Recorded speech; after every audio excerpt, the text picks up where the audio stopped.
இன்னைக்கு அல்லேலூயா. நீங்கள் எதை இழந்தீர்களோ அதை பிடிப்பீங்க.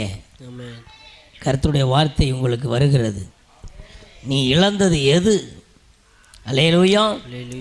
எது நேற்று வரை உங்களிடத்தில் இருந்தது இப்போ இல்லையோ? அல்லேலூயா. அது இல்லாததுனால நீங்கள் வெறுமையாக இருக்கலாம். ஆமென். அல்லேலூயா.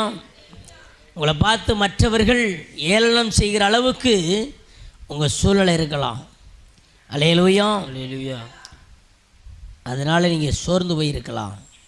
வசனம் சொல்லுகிறது, நீ அதை பிடிப்பாய் என்று கர்த்தர் பேசுகிறார். ஆமென். நீ அதை பிடிப்பாய் என்று கர்த்தர் பேசுகிறார். அல்லேலூயா. சோத்திரம். சகலத்தையும் நீங்கள் இழந்ததில் கொஞ்சத்தை